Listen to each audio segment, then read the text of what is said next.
अपनी बोली अपनी पहचान पंजाबी हर महफिल दी जान पंजाबियां दी है वखरी शान अपनी बोली अपनी पहचान पंजाबी पंजाबी पंजाबी पंजाबी पंजाबी पंजाबी।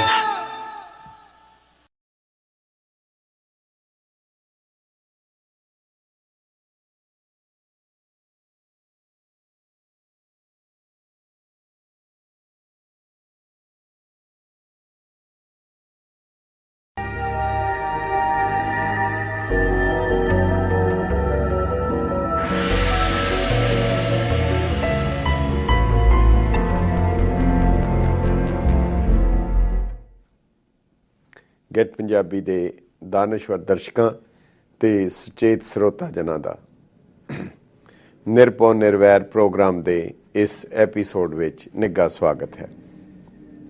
ਅਸੀਂ ਆਪ ਜੀ ਨੂੰ ਦਰਪੇਸ਼ ਵੱਖ-ਵੱਖ ਮਸਲੇ ਵੱਖ-ਵੱਖ ਮੁੱਦੇ ਆਪ ਦੀ ਨਜ਼ਰ ਕਰਦੇ ਹਾਂ।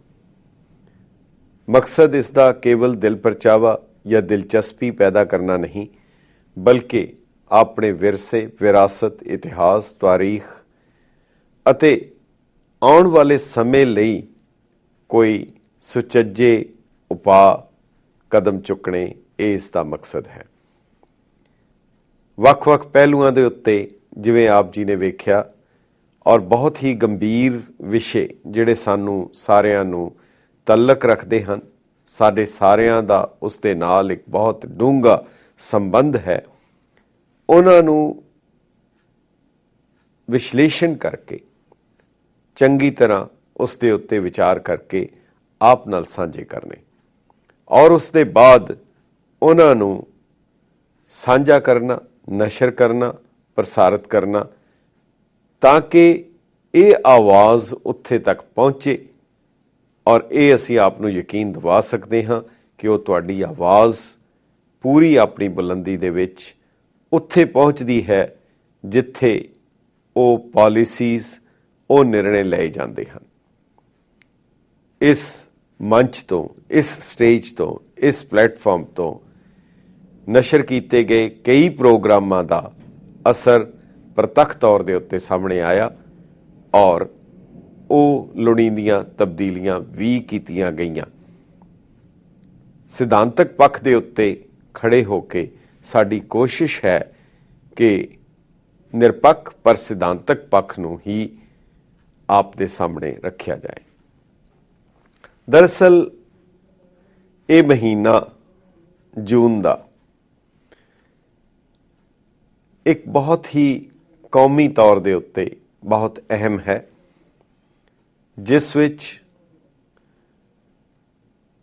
ਕੱਲੂਕਾਰਾ, ਸਾਕਾ ਨੀਲਾ ਤਾਰਾ ਜਾਂ ਆਪਰੇਸ਼ਨ ਬਲੂ ਸਟਾਰ ਜੋ ਦਰਬਾਰ ਸਾਹਿਬ ਦੇ ਨਾਲ ਜੋ ਕੁਝ ਵਾਪਰਿਆ ਔਰ ਉਹ ਇਤਨਾ ਗੰਭੀਰ ਸੀ, ਇਤਨਾ ਟ੍ਰੈਜਿਕ ਹੈ, ਦੁਖਦਾਈ ਹੈ।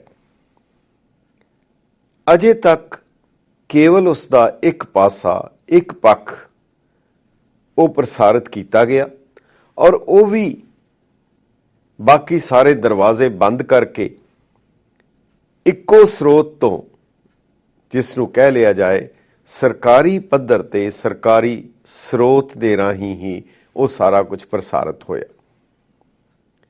ਅਸੀਂ ਆਪ ਜੀ ਨਾਲ ਇੱਕ ਖਾਸ ਇੰਟਰਵਿਊ ਡਾਕਟਰ ਸੁਬਰਾਮਣੀਅਮ ਸਵਾਮੀ ਜਿਹੜੇ ਪ੍ਰਧਾਨ ਹਨ ਜਨਤਾ ਪਾਰਟੀ ਦੇ, 74 ਸਾਲਾਂ ਦੇ ਇਸ ਆਗੂ ਦਾ ਗੈਟ ਪੰਜਾਬੀ ਨੇ ਇੰਟਰਵਿਊ ਲਿਆ ਔਰ ਉਹਨਾਂ ਨੇ ਬੜੀ ਬੇਬਾਕੀ ਦੇ ਨਾਲ ਉਹ ਸਾਰੀਆਂ ਗੱਲਾਂ ਕੀਤੀਆਂ ਜਿਹੜੀਆਂ ਅੱਜ ਤੱਕ ਓਲੇ ਸਣ ਕਦੇ ਸਾਹਮਣੇ ਕਿਸੇ ਮੀਡੀਆ ਨੇ ਨਹੀਂ ਦੱਸੀਆਂ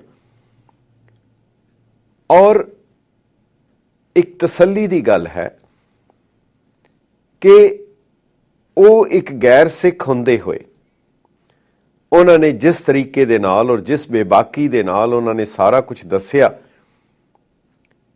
ਉਹ 5 ਦਿਨ ਸ੍ਰੀ ਦਰਬਾਰ ਸਾਹਿਬ ਵਿੱਚ ਉਸ ਵੇਲੇ ਰਹਿ ਕੇ ਆਏ ਜਦੋਂ ਸਰਕਾਰੀ ਤੌਰ ਦੇ ਉੱਤੇ ਇਹ ਕਿਹਾ ਜਾ ਰਿਹਾ ਸੀ ਕਿ ਇਹ ਖਾਲਿਸਤਾਨ ਦਾ ਹੈੱਡਕੁਆਰਟਰ ਹੈ।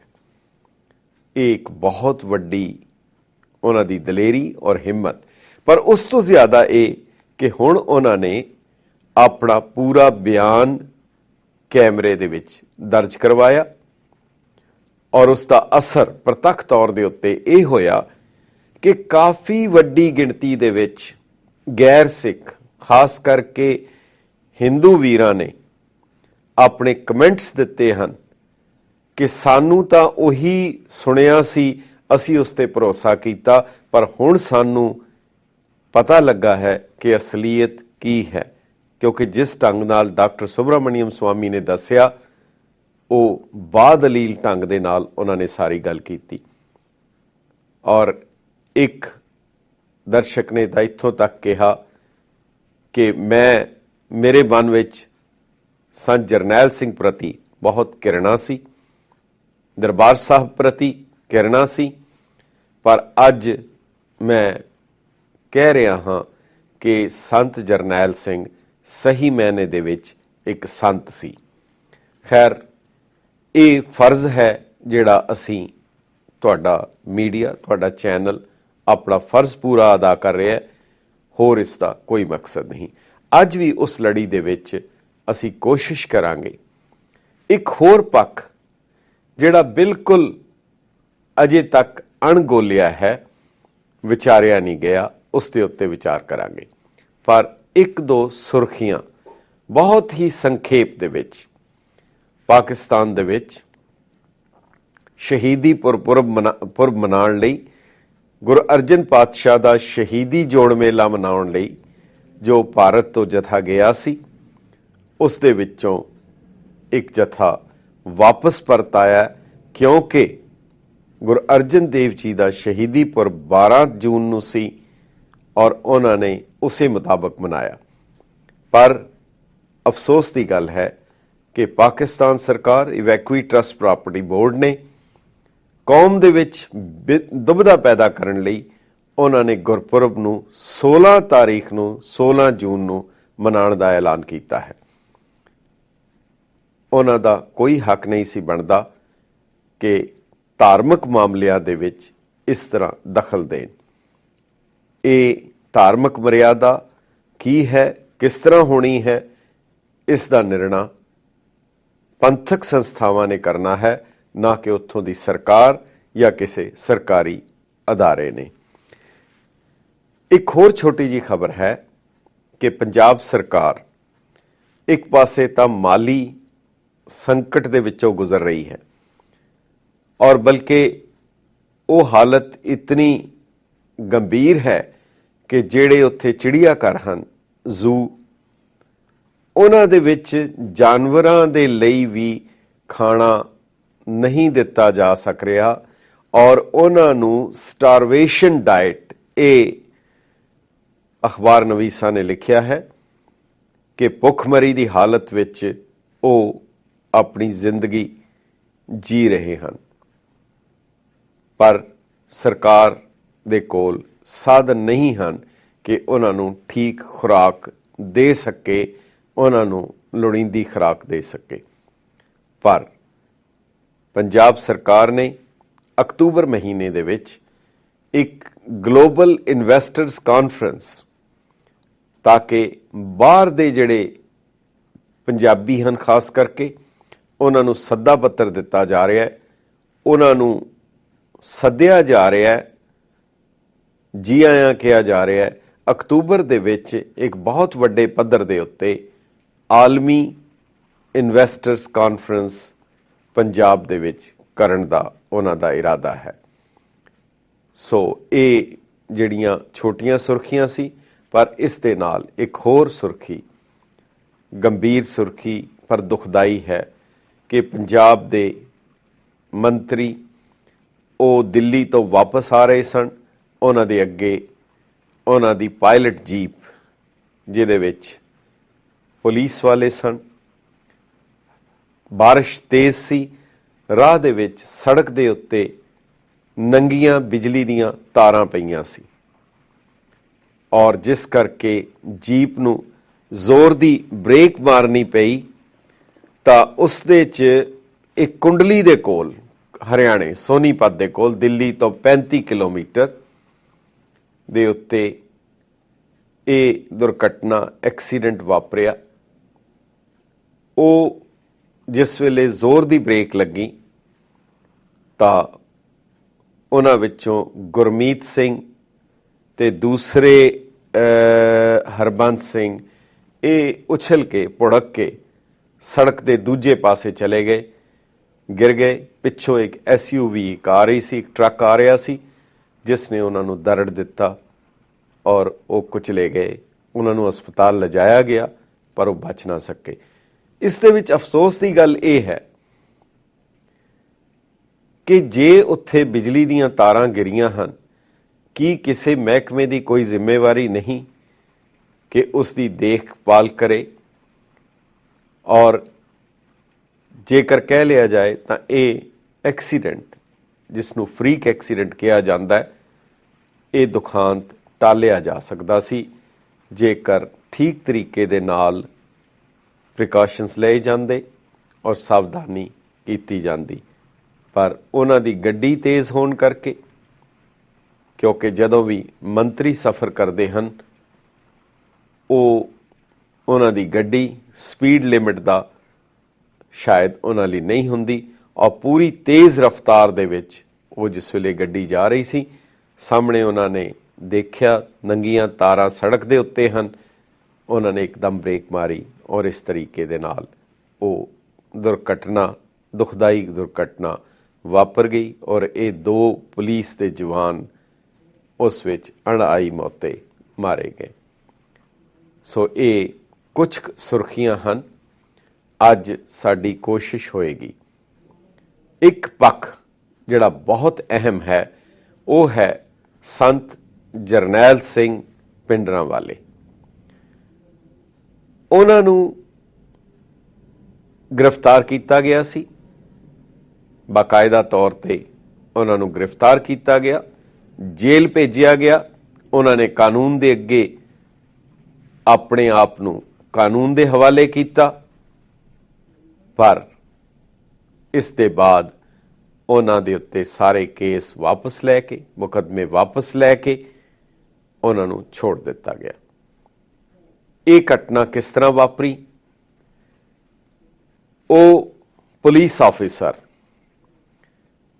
ਜਿਨ੍ਹਾਂ ਨੇ ਸੰਤ ਜਰਨੈਲ ਸਿੰਘ ਭਿੰਡਰਾਂਵਾਲੇ ਉਹਨਾਂ ਨੂੰ ਗ੍ਰਿਫਤਾਰ ਕੀਤਾ ਸੀ, ਕਿਸ ਤਰੀਕੇ ਦੇ ਨਾਲ ਗ੍ਰਿਫਤਾਰੀ ਹੋਈ ਸੀ? ਕਿਉਂਕਿ ਇਹ ਹਫ਼ਤਾ ਕੱਲੂਕਾਰਾ ਦਿਵਸ ਦੇ ਤੌਰ ਦੇ ਉੱਤੇ ਮਨਾਇਆ ਗਿਆ ਔਰ ਸਾਡੀ ਕੋਸ਼ਿਸ਼ ਹੈ ਕਿ ਅਸੀਂ ਦਸਤਾਵੇਜ਼ੀ ਕਈ ਪ੍ਰੋਗਰਾਮ ਦਿੱਤੇ। ਇਹ ਵੀ ਆਉਣ ਵਾਲੇ ਸਮੇਂ ਲਈ ਇੱਕ ਓਰਲ ਹਿਸਟਰੀ ਦੇ ਤੌਰ ਤੇ ਇੱਕ ਦਸਤਾਵੇਜ਼ ਹੈ ਜਿਹੜਾ ਕਿ ਸਾਂਭਿਆ ਜਾਏਗਾ। ਸਮਾਂ ਇੱਕ ਛੋਟੇ ਜਿਹੇ ਵਕਫੇ ਦਾ, ਉਹਦੇ ਬਾਅਦ ਮੁੜ ਹਾਜ਼ਰ ਹੁੰਦੇ।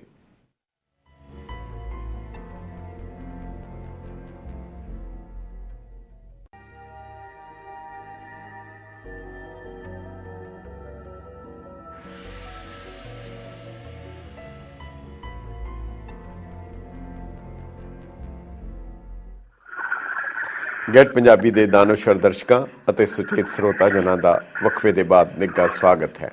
ਜਿਵੇਂ ਅਸੀਂ ਆਪ ਜੀ ਨੂੰ ਦੱਸਿਆ ਕਿ ਸਾਕਾ ਨੀਲਾ ਤਾਰਾ ਤੋਂ ਪਹਿਲਾਂ ਔਰ ਉਸ ਦੌਰਾਨ ਵਾਪਰੀਆਂ ਘਟਨਾਵਾਂ ਲਈ ਸਾਡੀ ਕੋਸ਼ਿਸ਼ ਹੈ ਕਿ ਜਿਹੜੇ ਦਸਤਾਵੇਜ਼ ਹਨ, ਜੋ ਘਟਨਾਵਾਂ ਵਾਪਰੀਆਂ ਹਨ, ਉਹਨਾਂ ਨੂੰ ਤੱਥਾਂ ਦੇ ਬਹੁਤ ਨਜ਼ਦੀਕ ਕਰਕੇ ਸਾਂਭਿਆ ਜਾਏ ਤਾਂ ਕਿ ਆਉਣ ਵਾਲੀਆਂ ਨਸਲਾਂ, ਇਤਿਹਾਸਕਾਰ ਉਸ ਨੂੰ ਸਹੀ ਪਰਿਪੇਖ ਵਿੱਚ ਦੇਖ ਸਕਣ। ਕਿਉਂਕਿ ਇਸ ਤੋਂ ਪਹਿਲਾਂ ਜੋ ਕੁਝ ਵੀ ਛਪਿਆ ਹੈ, ਜੋ ਕੁਝ ਵੀ ਦੱਸਿਆ ਗਿਆ, ਭਾਵੇਂ ਉਹ ਵਾਈਟ ਪੇਪਰ ਸ਼੍ਰੋਮਣੀ ਗੁਰਦੁਆਰਾ ਪ੍ਰਬੰਧਕ ਕਮੇਟੀ ਦਾ ਸੀ ਜਾਂ ਸਰਕਾਰ ਦਾ ਸੀ, ਉਹ ਤੱਥਾਂ ਤੋਂ ਪਰੇ ਸੀ। ਉਹਦੇ ਵਿੱਚ ਬਹੁਤ ਕੁਝ ਮਕਸਦ ਉਹਦਾ ਸ਼ਾਇਦ ਲੁਕਾਉਣ ਦਾ ਸੀ, ਨਾ ਕਿ ਦਰਸਾਉਣ ਦਾ ਸੀ। ਇੱਕ ਘਟਨਾ ਜਿਹੜੀ ਕਿ ਬਹੁਤ ਅਹਿਮ ਹੋਈ ਉਹ ਸੀ ਸੰਤ ਜਰਨੈਲ ਸਿੰਘ ਜੀ ਦੀ ਗ੍ਰਿਫਤਾਰੀ। 1981 ਸਤੰਬਰ ਦੇ ਵਿੱਚ ਗ੍ਰਿਫਤਾਰੀ ਹੋਈ। ਉਹ ਕਿਉਂ ਹੋਈ, ਕਿਸ ਤਰ੍ਹਾਂ ਹੋਈ? ਔਰ ਸਾਡੇ ਨਾਲ ਅੱਜ ਸਟੂਡੀਓ ਦੇ ਵਿੱਚ ਪੰਜਾਬ ਪੁਲਿਸ ਦੇ DIG ਰਹਿ ਚੁੱਕੇ ਸਰਦਾਰ ਇਕਬਾਲ ਸਿੰਘ ਜੀ ਲਾਲਪੁਰਾ। ਸਾਨੂੰ ਖੁਸ਼ੀ ਹੈ ਕਿ ਉਹ ਦਰਸ਼ਕਾਂ ਦੇ ਰੂਬਰੂ ਹਨ। ਇਸ ਸਾਰੇ ਵਾਕਏ ਨੂੰ ਉਹ ਖੁਦ ਉਹਦੇ ਵਿੱਚ ਸ਼ਾਮਲ ਸਨ। ਇਹਦੇ ਬਾਰੇ ਮੁੱਢਲੀ ਔਰ ਫਸਟ ਹੈਂਡ ਇਨਫੋਰਮੇਸ਼ਨ ਉਹ ਦੇਣ ਲਈ ਆਪ ਦੇ ਰੂਬਰੂ ਹਨ। ਸਰ ਇਕਬਾਲ ਸਿੰਘ ਜੀ, ਗੈਟ ਪੰਜਾਬੀ ਦੇ ਦਰਸ਼ਕਾਂ ਦੇ ਰੂਬਰੂ ਹੋਣ ਲਈ ਸਾਡੀ ਬੇਨਤੀ ਪ੍ਰਵਾਨ ਕਰਕੇ ਆਉਣ ਲਈ ਤੁਹਾਡਾ ਬਹੁਤ-ਬਹੁਤ ਸਵਾਗਤ ਹੈ। ਵਾਹਿਗੁਰੂ ਜੀ ਕਾ ਖਾਲਸਾ, ਵਾਹਿਗੁਰੂ ਜੀ ਕੀ ਫਤਿਹ ਜੀ। ਪਹਿਲਾਂ ਤੇ ਮੁੱਢਲਾ ਸਵਾਲ ਹੈ ਕਿ ਇਹ ਸੰਤ ਜਰਨੈਲ ਸਿੰਘ ਜੀ ਨੂੰ ਗ੍ਰਿਫਤਾਰ ਕਿਉਂ ਕੀਤਾ ਗਿਆ? 20 ਸਤੰਬਰ 1981 ਨੂੰ ਸੰਤ ਜਰਨੈਲ ਸਿੰਘ ਜੀ ਨੂੰ ਗ੍ਰਿਫਤਾਰ ਕੀਤਾ ਸੀ। ਲਾਲਾ ਜਗਤ ਨਾਰਾਇਣ ਜੀ ਦੇ ਮਰਡਰ ਕੇਸ ਹੋਇਆ 9 ਸਤੰਬਰ 1981 ਨੂੰ ਹੋਇਆ ਸੀ। ਥਾਣੇ ਸਦਰ ਲੁਧਿਆਣੇ ਦੇ ਵਿੱਚ ਕੇਸ ਰਜਿਸਟਰ ਹੋਇਆ ਸੀਗਾ ਜੀ ਜੀ, ਤੇ ਉਹਦੇ ਵਿੱਚ ਇਹਨਾਂ ਦੇ ਖਿਲਾਫ ਅਪਰਾਧੀਆਂ ਨਾਲ ਮਿਲ ਕੇ ਸਾਜ਼ਿਸ਼ ਕਰਨ ਦਾ ਦੋਸ਼ ਸੀ ਜੀ ਜੀ, ਤੇ ਉਹਦੇ ਤੇ ਇਹਨਾਂ ਦੇ ਵਿਰੁੱਧ ਅਦਾਲਤ ਚੋਂ ਵਾਰੰਟ ਲਏ ਸੀ ਲੁਧਿਆਣਾ ਪੁਲਿਸ ਨੇ ਜੀ। ਉਹਨਾਂ ਦੀ ਉਹਨਾਂ ਲਈ ਇਹਨਾਂ ਨੂੰ ਗ੍ਰਿਫਤਾਰ ਕੀਤਾ ਸੀਗਾ। ਜੀ ਜੀ ਜੀ ਜੀ ਜੀ। ਤੇ ਇਹ ਜਿਹੜੇ ਉਹਦੇ ਵਿੱਚ ਦੋਸ਼ ਇਹਨਾਂ ਦੇ ਉੱਤੇ ਕਨਸਪੀਰੇਸੀ ਦਾ ਸੀਗਾ, ਸਾਜ਼ਿਸ਼ ਦਾ ਦੋਸ਼ ਸੀ ਜੀ, ਅਪਰਾਧੀ ਮਹਾਨੀ ਮੁਸਲਮਾਨਾ ਸਾਜ਼ਿਸ਼। ਜੀ ਜੀ ਜੀ, ਪਰ ਕਨਸਪੀਰੇਸੀ ਜਿਹੜੀ ਹੈ ਜੀ ਜੀ ਜੀ। ਤੇ ਡੀਏਜੀ ਸਾਹਿਬ ਉਹਨਾਂ ਦਾ ਇਹ ਕਹਿਣਾ ਸੀ ਮਤਲਬ ਕਿ ਕਿਸੇ ਬੰਦੇ ਦੇ ਬਿਆਨ ਦੇ ਉੱਤੇ ਇਹਨਾਂ ਦੀ ਗ੍ਰਿਫਤਾਰੀ ਜਾਰੀ ਕੀਤੀ ਗਈ ਤੇ ਜਾਂ ਉਸ ਦਾ ਕੋਈ ਹੋਰ ਸਬੂਤ ਵੀ ਸੀਗਾ ਪੁਲਿਸ ਕੋਲ ਕਿ ਇਹਨਾਂ ਨੂੰ ਗ੍ਰਿਫਤਾਰ ਕਰਨ ਲਈ, ਜਾਂ ਕੇਵਲ ਕਿਸੇ ਇੱਕ ਵਿਅਕਤੀ ਦੀ ਗਵਾਹੀ ਦੇ ਉੱਤੇ ਕਰ ਦਿੱਤਾ ਗਿਆ? ਹਾਂਜੀ, ਇਹਨਾਂ ਕੋਲ ਪ੍ਰਿਆਪਤ ਸਬੂਤ ਜਿਹੜਾ ਨਾ ਜੀ ਉਹ ਨਹੀਂ ਸੀਗਾ। ਹਾਂਜੀ, ਕਿਉਂਕਿ ਮੁਲਜ਼ਮ ਦੇ ਬਿਆਨ ਦੇ ਵਿੱਚ ਆਈ ਗੱਲ ਉਸ ਦੇ ਆਧਾਰ ਤੇ ਗ੍ਰਿਫਤਾਰ ਕੀਤਾ ਗਿਆ ਸੀਗਾ। ਉਹਦਾ ਕਾਰਨ ਇਹ ਸੀ ਕਿ ਜਦ ਬਾਅਦ ਦੇ ਵਿੱਚ ਇਹਨਾਂ ਨੂੰ ਡਿਸਚਾਰਜ ਕਰਾਉਣਾ ਪਿਆ ਜੀ, ਕਿਉਂਕਿ ਉਹਨਾਂ ਦੇ ਖਿਲਾਫ ਸਬੂਤ ਜਿਹੜੇ ਚਲਾਉਣ ਵਾਸਤੇ ਕਾਫੀ ਨਹੀਂ ਸੀ। ਜੀ ਜੀ ਜੀ ਜੀ ਜੀ, ਇਸ ਕਰਕੇ ਉਹਨਾਂ ਨੂੰ ਜੀ ਡਿਸਚਾਰਜ ਕਰਵਾਤਾ ਸੀ ਬਿਲਕੁਲ ਬਾਅਦ ਦੇ ਵਿੱਚ ਜੀ। ਤੇ ਇੱਕ ਹੋਰ ਇਸ ਵੀ ਅਖਬਾਰੀ ਉਸ ਵੇਲੇ, ਕਿਉਂਕਿ ਜੋ ਕੁਝ ਅਖਬਾਰਾਂ ਛਪਿਆ ਅਸੀਂ ਤਾਂ ਉਹ ਤੁਹਾਡੇ ਅੱਗੇ ਰੱਖ ਸਕਦੇ ਹਾਂ, ਉਹਨਾਂ ਦੇ ਵਿੱਚ ਕਿੰਨੀ ਕੁ ਸੱਚਾਈ ਹੈ ਨਹੀਂ ਹੈ। ਜਿਹੜੇ ਕਾਫੀ ਰਿਲਾਇਬਲ ਸੋਰਸਸ 'ਚ ਲਿਖਿਆ ਹੈ ਕਿ ਭਾਰਤ ਦੇ ਗ੍ਰਹਿ ਮੰਤਰੀ ਉਸ ਵੇਲੇ ਗਿਆਨੀ ਜ਼ੈਲ ਸਿੰਘ ਨੇ ਪਾਰਲੀਮੈਂਟ ਦੇ ਵਿੱਚ ਬਿਆਨ ਦਿੱਤਾ ਸੀ ਕਿ ਸੰਤ ਜਰਨੈਲ ਸਿੰਘ ਦੇ ਉੱਤੇ ਕੋਈ ਵੀ ਮੁਕੱਦਮਾ ਨਹੀਂ ਹੈ, ਕੋਈ ਸਬੂਤ ਨਹੀਂ ਹੈ, ਇਸ ਕਰਕੇ ਅਸੀਂ ਉਹਨਾਂ ਦੇ ਕੇਸ ਵਾਪਸ ਲੈ ਰਹੇ ਹਾਂ। ਹਾਂ ਬਿਲਕੁਲ ਠੀਕ ਹੈ ਜੀ, ਠੀਕ ਹੈ। ਸੋ ਇੱਕ ਹੋਰ ਗੱਲ, ਸੰਤ ਜਰਨੈਲ ਸਿੰਘ ਦਾ ਇਹ ਵੀ ਕਹਿਣਾ ਸੀ ਕਿ ਕਿਸੇ ਇੱਕ ਆਮ ਵਿਅਕਤੀ ਦੇ ਉਹਦੇ ਕਹਿਣ ਦੇ ਉੱਤੇ ਮੇਰੇ ਗ੍ਰਿਫਤਾਰੀ ਵਾਰੰਟ ਦੇ ਦਿੱਤੇ ਗਏ। ਸੋ ਕੀ ਅੱਜ ਮੈਂ ਕੁਝ ਭਾਰਤ ਦੇ ਉੱਚ ਅਹੁਦੇ ਤੇ ਬਿਰਾਜਮਾਨ ਵਿਅਕਤੀਆਂ ਦੇ ਨਾਂ ਲੈ ਦੇਵਾਂ ਤੇ ਸਰਕਾਰ ਉਹਨਾਂ ਦੇ ਗ੍ਰਿਫਤਾਰੀ ਵਾਰੰਟ ਜਾਰੀ ਕਰੇਗੀ? ਇਸ ਦਲੀਲ ਨੂੰ ਤੁਸੀਂ ਕਿੰਨਾ ਕੁ ਗੰਭੀਰ ਸਮਝਦੇ ਹੋ? ਇਹ ਜਿਹੜਾ ਭਾਰਤ ਦਾ ਪੁਲਿਸ ਸਿਸਟਮ ਹੈ ਨਾ ਜੀ, ਇਨਵੈਸਟੀਗੇਸ਼ਨ ਵਾਲਾ ਜੀ, ਇਹ ਫਾਲਟੀ ਸਿਸਟਮ ਹੈ ਜੀ। ਅਸੀਂ ਪਹਿਲਾਂ ਮੁਲਜ਼ਮ ਨੂੰ ਗ੍ਰਿਫਤਾਰ ਕਰਦੇ ਹਾਂ, ਫਿਰ ਉਹਦੇ ਖਿਲਾਫ ਸਬੂਤ ਇਕੱਠੇ ਕਰਨ ਦੀ ਕੋਸ਼ਿਸ਼ ਕਰਦੇ ਹਾਂ। ਅੱਛਾ, ਜਦ ਕਿ ਜਿਸ ਮੁਲਕ 'ਚ ਤੁਸੀਂ ਬੈਠੇ ਹੋ, ਇਸ ਵਿੱਚ ਮੈਨੂੰ ਵੀ ਕੰਮ ਕਰਨ ਦਾ ਮੌਕਾ ਮਿਲਿਆ ਇੱਥੋਂ ਦੀ FBI ਦੇ ਨਾਲ।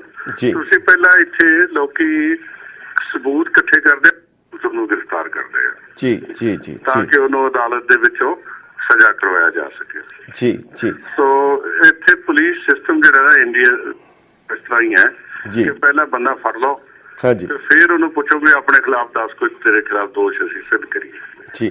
ਤਾਈਓ ਕਰਕੇ ਉਹ ਕਿਧਰੇ ਕਿਸੇ ਜੱਜ ਨੇ ਪੁੱਛਿਆ ਕਿਸੇ ਮੁਲਜ਼ਮ ਨੂੰ ਕਿ ਦੱਸ ਬਾਈ ਕਿ ਤੂੰ ਕਸੂਰ ਕੀਤਾ ਕਿ ਨਹੀਂ ਕੀਤਾ? ਕਹਿੰਦਾ ਜੀ ਮੈਂ ਹਾਲਾਂ ਕਿੱਦਾਂ ਦੱਸ ਸਕਦਾ, ਅਜੇ ਮੈਂ ਗਵਾਹ ਨਹੀਂ ਸੁਣੇ, ਕਹਿੰਦਾ ਮੈਨੂੰ ਪਹਿਲਾਂ ਗਵਾਹ ਸੁਣ ਲੈਣ ਦਿਓ। ਸੋ ਅੱਛਾ, ਇਹਨਾਂ ਦੇ ਉੱਤੇ ਲਾਲਾ ਜਗਤ ਨਾਰਾਇਣ ਜੀ ਦਾ ਉਹਨਾਂ ਦੇ ਕਤਲ ਦਾ ਮੁਕੱਦਮਾ ਹੋਇਆ ਤੇ ਉਹ ਇਹਨਾਂ ਦੇ ਉੱਤੇ ਦੋਸ਼ ਲੱਗਾ ਤੇ ਲਾਲਾ ਜਗਤ ਨਾਰਾਇਣ ਨੇ ਵੀ ਪੰਜਾਬ ਦੇ ਮਤਲਬ ਇਤਨੇ ਲੇਖ ਲਿਖੇ ਔਰ ਉਹਦੇ ਵਿੱਚ ਕਈ ਕੁਝ ਕੀਤਾ ਔਰ ਖਾਸ ਕਰਕੇ ਨਿਰੰਕਾਰੀਆਂ ਦੇ ਨਾਮ ਮੌਕੇ ਦੇ ਗਵਾਹ ਸੀ, ਮਗਰ ਗੁਰਬਚਨ ਸਿੰਘ ਦੀ ਹਮਾਇਤ ਦੇ ਉੱਤੇ ਉਹਨਾਂ ਨੇ ਕਰਨਾਲ ਜਾ ਕੇ ਗਵਾਹੀ ਦਿੱਤੀ ਔਰ ਉਹਨਾਂ ਦੀ ਗਵਾਹੀ ਦੇ ਉੱਤੇ ਗੁਰਬਚਨ ਸਿੰਘ ਨੂੰ ਬਰੀ ਕੀਤਾ। ਉਹਨਾਂ ਨੇ ਇਹ ਸਾਰੀਆਂ ਕਾਰਵਾਈਆਂ ਕੀ ਭੜਕਾਊ ਨਹੀਂ ਸਨ ਜਾਂ ਪੰਜਾਬ ਦੇ ਅਮਨ ਨੂੰ ਉਸ ਤੋਂ ਖਤਰਾ ਨਹੀਂ ਸੀ? ਗੱਲ ਇਹ ਹੈ ਜੀ, ਮਹਾਸ਼ਾ ਕ੍ਰਿਸ਼ਨ ਜੀ ਤੇ ਲਾਲਾ ਜਗਤ ਨਾਰਾਇਣ ਜੀ, ਇਹਨਾਂ ਨੇ ਵੀ ਬੋਲੀ ਦਾ ਜਦੋਂ ਚੱਲਿਆ ਨਾ ਪੰਜਾਬੀ ਸੂਬੇ ਦੀ ਤੇ ਪੰਜਾਬੀ ਬੋਲੀ ਦਾ ਮਸਲਾ, ਇਹ ਬੇਸਿਕਲੀ ਤਾਂ ਇਹ ਕਾਂਗਰਸ ਪਾਰਟੀ ਨਾਲ ਸੰਬੰਧਿਤ ਸੀ ਜੀ। ਔਰ ਇਹਨਾਂ ਨੇ ਇਹ ਗੱਲ ਜਿਹੜੀ ਹੈ ਇਹਨੂੰ ਮਹਾ ਪੰਜਾਬ ਦਾ ਇਸ਼ੂ ਬਣਾ ਕੇ ਤੇ ਦੂਜਾ ਕਰਕੇ ਜੀ ਸ਼ਾਹੀ ਪੰਜਾਬ ਦੀਆਂ ਮੰਗਾਂ ਦਾ ਵਿਰੋਧ ਕੀਤਾ ਸੀ ਜੀ ਜੀ। ਸੋ ਉਹਨਾਂ ਨੇ ਇਹ ਮਨ ਸੀ ਜਿਹੜਾ ਵੀ ਕੋਈ ਕੰਮ ਹੋਵੇ, ਕਈ ਵਾਰੀ ਬੰਦਾ ਆਪੋਜੀਸ਼ਨ ਹੁੰਦਾ ਜੀ, ਮੈਂ ਤਾਂ ਹਰ ਗੱਲ ਦਾ ਵਿਰੋਧ ਹੀ ਕਰਨਾ। ਹਾਂਜੀ, ਉਸ ਨੀਤੀ ਦੇ ਤਹਿਤ ਉਹਨਾਂ ਨੇ ਆਪਣੀ ਨੀਤੀ, ਕਿਉਂਕਿ ਅਖਬਾਰ ਚੱਲਦੀ ਤਾਂ ਆ ਤੇ ਤੁਹਾਨੂੰ ਯਾਦ ਹੋਣਾ ਉਦੋਂ ਅਖਬਾਰਾਂ ਵੀ ਇਹ ਲਿਖਦੀਆਂ ਸੀ ਉਹ ਸਿੰਘੋ ਤੇ ਮਾਸ਼ਿਓ, ਅਖਬਾਰੀ ਪੱਤਰ ਵੀ ਬੜਾ ਛੋਟੇ ਲੈਵਲ ਦਾ ਸੀਗਾ। ਸਮੇਂ ਦੀ ਆਪਾਂ ਗੱਲ ਕਰਦੇ ਹਾਂ, ਉਸ ਵੇਲੇ ਜਿਹੜੀ ਹੈ ਨਾ ਲੋਕਾਂ ਦੀਆਂ ਭਾਵਨਾਵਾਂ ਤੇ ਇਹ ਅਖਬਾਰਾਂ ਵੇਚੀਆਂ ਜਾਂਦੀਆਂ ਸੀ ਤੇ ਬਿਜ਼ਨਸ ਕੀਤਾ ਜਾਂਦਾ ਸੀ, ਜਿੱਥੇ ਇਹ ਪਾਸੇ ਇੱਕ ਨਹੀਂ ਖੜਾ ਹੋਣਾ ਤੇ ਦੂਜੇ ਨੇ ਉਹਦੇ ਆਪੋਜੀਸ਼ਨ ਖੜਾ ਹੋਣਾ। ਜੀ ਜੀ ਜੀ। ਤੇ ਡੀਜੀ ਸਾਹਿਬ ਇਹ ਦੱਸੋ ਕਿ ਇਹਨਾਂ ਨੂੰ ਗ੍ਰਿਫਤਾਰ ਕਰਨ ਲਈ ਜੇ ਅਗਰ ਅਦਾਲਤ ਨੇ ਗ੍ਰਿਫਤਾਰੀ ਵਾਰੰਟ ਜਾਰੀ ਕਰ ਦਿੱਤੇ ਸੀ ਤਾਂ ਫਿਰ ਪੁਲਿਸ ਨੂੰ ਦਿੱਕਤ ਕੀ ਸੀ ਕਿ ਉਹਨਾਂ ਨੂੰ ਇੱਕਦਮ ਗ੍ਰਿਫਤਾਰ ਕਰ ਲੈਂਦੀ? ਉਹਨਾਂ ਦੇ ਮਤਲਬ ਉਸ ਨੂੰ ਦੇਰੀ ਕਿਉਂ ਕੀਤੀ ਗਈ? ਦੇਖੋ ਇਹ ਤਾਂ ਰਾਜਨੀਤਿਕ ਕਾਰਨ ਹੈ ਜੀ, ਹੋਰ ਤਾਂ ਕੋਈ ਇਹਦੇ ਕਾਰਨ ਨਹੀਂ ਹੈਗਾ ਜੀ। ਪਹਿਲੀ ਗੱਲ ਤਾਂ ਹੈ ਕਿ ਜਦੋਂ ਇਹਨਾਂ ਨੇ ਵਾਰੰਟ ਲਏ ਜੀ ਤੇ ਇਮੀਡੀਏਟਲੀ ਜਾ ਕੇ ਚੰਦੋ ਕਲਾਂ ਤੇ ਰੇਡ ਕਰ ਦਿੱਤਾ ਜੀ। ਚੰਦੋ ਕਲਾਂ ਤੋਂ ਸੰਤ ਜਰਨੈਲ ਸਿੰਘ ਨਿਕਲ ਗਏ ਆਪਣੇ ਸਾਥੀਆਂ ਸਮੇਤ, ਪਹਿਲਾਂ ਆ ਚੁੱਕੇ ਸੀਗੇ ਜੀ। ਸੌਰੀ ਮੇਰੀ ਗਲਾ ਖਰਾਬ ਹੈ ਜੀ ਜੀ, ਕੋਈ ਗੱਲ। ਤੇ ਫਿਰ ਇਹਨਾਂ ਨੇ ਉੱਥੇ ਬੱਸਾਂ ਨੂੰ ਅੱਗ ਲਾ ਦਿੱਤੀ ਜੀ, ਉਹ ਇੱਕ ਨਵਾਂ ਹੀ ਸਮੱਸਿਆ ਖੜੀ ਕਰ ਦਿੱਤੀ ਜੀ। ਉਸ ਤੋਂ ਬਾਅਦ ਜਦੋਂ ਮਹਿਤੇ ਵੀ ਆਏ ਆ ਉਹ ਤੇ ਇਹਨਾਂ ਨੇ ਫਿਰ ਜਿਹੜੀ ਹੈ ਉਹਨਾਂ ਨੂੰ 7 ਦਿਨ ਦਾ ਸਮਾਂ ਦਿੱਤਾ ਜੀ। ਹਾਂਜੀ, ਆਪਣੀ ਮਰਜ਼ੀ ਨਾਲ ਗ੍ਰਿਫਤਾਰੀ ਦੇਣ ਦਾ ਜੀ। ਇਹ ਸਾਰੇ ਰਾਜਨੀਤਿਕ ਕਾਰਨ ਹੈ, ਕਾਨੂੰਨ ਦੀ ਕਿਤਾਬ ਤਾਂ ਇਹੋ ਜਿਹਾ ਕਿਤੇ ਨਹੀਂ ਲਿਖਿਆ ਜੀ। ਮੈਂ ਤਾਂ ਇੰਨੀ ਗੱਲ ਹੀ ਕਹਿ ਸਕਦਾ। ਸਮਝ ਗਏ। ਤੇ ਡੀਆਈ ਸਾਹਿਬ ਜਿਹੜਾ ਚੰਦੋ ਕਲਾਂ ਦੇ ਵਿੱਚ ਜਿਹੜੇ ਸੰਤ ਉੱਥੇ ਸੀਗੇ ਇਹ ਤਾਂ ਉੱਥੋਂ ਨਿਕਲ ਆਏ, ਪਰ ਉਹਦੇ ਪਿੱਛੋਂ ਜਿਹੜੀਆਂ ਗੁਰੂ ਗ੍ਰੰਥ ਸਾਹਿਬ ਦੇ ਸਰੂਪ ਸਨ ਔਰ ਜਿਹੜੀਆਂ ਹੋਰ ਧਾਰਮਿਕ ਪੋਥੀਆਂ ਗ੍ਰੰਥ ਉਹ ਬੱਸਾਂ ਸਾੜੀਆਂ, ਕੀ ਉਹਦਾ ਵੀ ਕੋਈ ਮੁਕੱਦਮਾ ਦਰਜ ਕੀਤਾ ਗਿਆ ਸੀ? ਨਹੀਂ, ਉੱਥੇ ਕੋਈ ਮੁਕੱਦਮਾ ਇਸ ਤਰ੍ਹਾਂ ਦਾ ਦਰਜ ਨਹੀਂ ਹੋਇਆ। ਉਹਦੇ ਲਈ ਕਮਿਸ਼ਨ ਜੀ ਤੇ ਉਸ ਕਮਿਸ਼ਨ ਦੀ ਰਿਪੋਰਟ ਮੇਰੇ ਖਿਆਲ ਆਈ ਨਹੀਂ ਕਿਤੇ। ਅੱਛਾ, ਮਤਲਬ ਯਾਨੀ ਕਮਿਸ਼ਨ ਇੱਕ ਮਤਲਬ ਇੱਕ ਤਰਫਾ ਕਾਰਵਾਈ ਹੋਈ ਕਿ ਉਹ ਜਿਹੜੇ ਵੀ ਦੋਸ਼ੀ ਸੀ ਉਹਨਾਂ ਦੇ ਉੱਤੇ ਕੋਈ ਗੱਲ ਨਹੀਂ ਕੀਤੀ ਗਈ। ਤੇ ਇਹਨਾਂ ਦੀ ਗ੍ਰਿਫਤਾਰੀ ਫਿਰ ਕਿਸ ਤਰੀਕੇ ਨਾਲ ਔਰ ਕਦੋਂ ਕੀਤੀ ਤੁਸੀਂ? ਗ੍ਰਿਫਤਾਰੀ ਇਹਨਾਂ ਦੀ ਹੋਈ ਸੀ ਜੀ 20 ਸਤੰਬਰ 1981 ਨੂੰ ਜੀ। ਤੇ ਉਹਨਾਂ ਦੇ ਇਹੀ ਸੀਗਾ ਕਿ ਅਸੀਂ ਆਪਣੇ ਆਪ ਹੀ ਗ੍ਰਿਫਤਾਰੀ ਲਈ ਪੇਸ਼ ਕਰ ਦਿਆਂਗੇ ਜੀ। ਉੱਥੇ ਬਹੁਤ ਸਾਰੇ ਲੋਕ ਇਕੱਠੇ ਹੋਏ ਜੀ ਔਰ ਉਹਨਾਂ ਦੇ ਵਿੱਚ ਜਥੇਦਾਰ ਸੰਤੋਖ ਸਿੰਘ ਹੋਰਾਂ ਨੇ ਵੀ ਭਾਸ਼ਣ ਦਿੱਤਾ। ਸਾਰੀ ਅਕਾਲੀ ਲੀਡਰਸ਼ਿਪ ਵੀ ਸੀ ਜੀ, ਦਿੱਲੀ ਦੀ ਲੀਡਰਸ਼ਿਪ ਵੀ ਸੀ ਜਿਹੜੀ ਉਸ ਵੇਲੇ ਸਮਝੀ ਜਾਂਦੀ ਸੀ ਵੀ ਉਹ ਉਸ ਵੇਲੇ ਦੀ ਸਰਕਾਰ ਦੇ ਨੇੜੇ ਆ ਜੀ। ਤੇ ਉਸ ਤੋਂ ਬਾਅਦ ਫਿਰ ਇਹਨਾਂ ਨੇ ਆਪਣੇ ਆਪ ਨੂੰ ਗ੍ਰਿਫਤਾਰੀ ਲਈ ਪੇਸ਼ ਕੀਤਾ ਜੀ। ਤੇ ਉਹਨਾਂ ਨੂੰ ਕਾਰ 'ਚ ਲੈ ਕੇ ਅਸੀਂ ਲੁਧਿਆਣੇ ਪਸੀਆਂ ਰੈਸਟ ਹਾਊਸ ਲੈ ਕੇ ਗਏ ਸੀ ਜੀ ਜੀ, ਜਿੱਥੇ ਇਹਨਾਂ ਕੋਲੋਂ ਪੁੱਛਗਿੱਛ ਹੋਣੀ ਸੀ।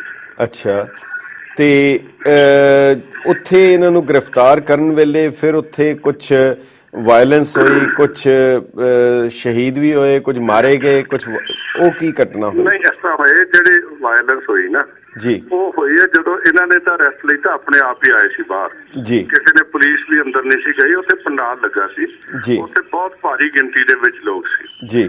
ਤੇ ਲੇਕਿਨ ਜਦੋਂ ਇਸ ਤਰ੍ਹਾਂ ਦੀ ਵੀ ਕੋਈ ਵੀ ਘਟਨਾ ਹੋਵੇ ਤੇ ਭਾਸ਼ਣ ਜਿਹੜੇ ਆ ਉਹ ਸਪੀਚਸ ਜਿਹੜੀਆਂ ਉਹ ਭੜਕਾਊ ਹੀ ਹੁੰਦੀਆਂ, ਕਿਉਂਕਿ ਉਹਨਾਂ ਨੇ ਵੀ ਇਹਨਾਂ ਨੂੰ ਕਿਹਾ ਸੀ ਕਿ ਜਿਵੇਂ ਵਿਆਹ ਲਈ ਚੱਲੇ ਆ, ਮੈਂ ਆਪਣੇ ਸਹੁਰੇ ਘਰ ਚੱਲਾਂ ਜੀ। ਤੇ ਉਹ ਗੱਲਾਂ ਜਿਹੜੀਆਂ ਦੂਜੇ ਪਾਸੇ ਜਥੇਦਾਰ ਸੰਤੋਖ ਸਿੰਘ ਹੋਰਾਂ ਨੇ ਭੜਕਾਊ ਭਾਸ਼ਣ ਦਿੱਤੇ, ਉਹਦੇ ਨਾਲ ਜਿਹੜੀਆਂ ਭਾਵਨਾਵਾਂ ਸੰਗਤ ਦੀਆਂ ਭਟਕੀਆਂ ਜੀ। ਪੁਲਿਸ ਉੱਥੇ ਵੱਡੀ ਗਿਣਤੀ 'ਚ ਹਾਜ਼ਰ ਸੀ ਤੇ ਉਹਨਾਂ ਨੇ ਪੁਲਿਸ ਦੇ ਟੈਂਟਾਂ ਨੂੰ ਅੱਗ ਲਾ ਦਿੱਤੀ। ਉਹ ਲੇਕਿਨ ਦੂਜਾ ਪਾਰਟ ਹੈ, ਫਿਰ ਪੁਲਿਸ ਨੇ ਆਪਣੇ ਬਚਾਅ ਲਈ ਜਾਂ ਜੋ ਵੀ ਪੁਲਿਸ ਵਰਸ਼ਨ ਹੈ ਉਹਨਾਂ ਨੇ ਫਾਇਰਿੰਗ ਕੀਤੀ। ਉੱਥੇ 11 ਦੇ ਕਰੀਬ ਲੋਕ ਜਿਹੜੇ ਆ ਉਹ ਮਾਰੇ ਗਏ ਜੀ ਜੀ ਜੀ। ਪੁਲਿਸ ਦੀਆਂ ਬੱਸਾਂ ਵੀ ਸੜੀਆਂ ਜੀ, ਪੁਲਿਸ ਵੱਲੋਂ ਕੋਈ ਬੰਦਾ ਜ਼ਖਮੀ ਨਹੀਂ ਸੀ ਹੋਇਆ। ਅੱਛਾ, ਤੇ ਪੁਲਿਸ ਨੇ ਫਿਰ ਇਹਦੀ ਇਨਕੁਆਇਰੀ ਕਰਾਈ ਬਾਅਦ ਵਿੱਚ, ਜਿਵੇਂ ਕੋਈ ਹੁੰਦੀ ਹੈ? ਨਹੀਂ, ਕੁਛ ਨਹੀਂ। ਇਹਦਾ ਵੀ ਕਮਿਸ਼ਨ ਬਣਿਆ ਸੀ ਕਮਿਸ਼ਨ ਜੀ, ਉਹ ਰਿਪੋਰਟ ਪਤਾ ਨਹੀਂ ਕਿੱਥੇ ਹੈ ਜੀ। ਠੀਕ ਹੈ। ਤੇ ਡੀਆਈ ਸਾਹਿਬ ਤੁਹਾਨੂੰ ਹੀ ਕਿਉਂ ਚੁਣਿਆ ਗਿਆ ਇਸ ਕੰਮ ਲਈ? ਇਸ ਕਰਕੇ ਅਸੀਂ ਇਹਨਾਂ ਆਫੀਸਰ ਨਾਲ ਉਹਨਾਂ ਦੇ ਜੀ, ਮੈਂ ਸੀਗਾ, ਜਰਨੈਲ ਸਿੰਘ ਚਾਹਲ ਸੀ ਜੀ ਸੀਗੇ, ਸਰ ਬਾਜ ਸਿੰਘ ਭੁੱਲਰ ਸੀ, ਇਸ ਸਟੇਟ ਸੀਗੇ ਜੀ। ਕਹਿੰਦੇ ਅਸੀਂ ਕੁਰਸ ਸਿੱਖ ਸੀਗੇ ਤੇ ਅੰਮ੍ਰਿਤਧਾਰੀ ਸੀ ਜੀ, ਮੈਂ ਤੇ ਚਾਲ ਸਾਹਿਬ ਤਾਂ ਜੀ। ਸੋ ਮੇਰੇ ਖਿਆਲ ਵੱਡਾ ਕਾਰਨ ਇਹੋ ਹੀ ਸੀ ਕਿ ਕੋਈ ਮਰਿਆਦਾ ਵਾਲਾ ਬੰਦਾ ਜਿਹੜਾ ਉਹ ਨਾਲ ਤਾਂ ਕਿ ਕੋਈ ਕੰਟਰੋਵਰਸੀ ਨਾ ਹੋ। ਜੀ ਜੀ। ਤੇ ਤੁਹਾਨੂੰ ਕਿਸ ਤਰ੍ਹਾਂ ਮਹਿਸੂਸ ਹੋਇਆ? ਇੱਕ ਪਾਸੇ ਇਹ ਔਖੀ ਡਿਊਟੀ ਹੈ, ਦੂਜੇ ਪਾਸੇ ਧਾਰਮਿਕ ਅਕੀਦਾ ਹੈ, ਇਸ ਦੋ ਦੇ ਵਿਚਕਾਰ ਤੁਸੀਂ ਆਪਣੇ ਆਪ ਨੂੰ ਕਿੱਦਾਂ ਮਹਿਸੂਸ ਕਰ ਰਹੇ ਸੀ? ਦੇਖੋ, ਜਿਹੜੀ ਜੋ ਕਾਨੂੰਨ ਦੀ ਪਾਲਣਾ ਕਰਨੀ ਹੁੰਦੀ ਹੈ ਸਰਕਾਰੀ ਮੁਲਾਜ਼ਮ ਨੂੰ, ਉਹ ਤਾਂ ਮੰਨਣਾ ਹੀ ਪੈਂਦਾ। ਇਹ ਆਖੀ ਆਪਣੀ ਭਾਵਨਾਵਾਂ ਨਾਲ ਹੈ ਤੇ ਦੂਜੇ ਪਾਸੇ ਹੈ ਕਿ ਜਿਹੜਾ ਅਸੀਂ ਕੋਈ ਕਾਨੂੰਨ ਦੀ ਵਾਇਲੇਸ਼ਨ ਨਾ ਕਰੀਏ। ਤੇ ਵਾਰੰਟ ਜਿਹੜੇ ਆ ਨਾ ਉਹ ਅਸੀਂ ਨਹੀਂ ਸੀ ਲਏ, ਵਾਰੰਟ ਲੈ ਪੁਲਿਸ ਨੇ, ਅਸੀਂ ਸੀ ਅੰਮ੍ਰਿਤਸਰ ਪੁਲਿਸ ਨੇ ਤੇ ਜਰਨੈਲ ਸਿੰਘ ਚਾਹਲ ਸੀਗੇ ਉਹ ਗੁਰਦਾਸਪੁਰ। ਜੀ ਜੀ ਜੀ ਜੀ ਜੀ। ਤਾਂ ਉਹਦੇ ਚ ਕੋਈ ਹੈ ਉਹ ਨਹੀਂ, ਬਾਕੀ ਤਾਂ it was just a service warrant. ਠੀਕ ਹੈ ਜੀ, ਠੀਕ ਹੈ ਜੀ।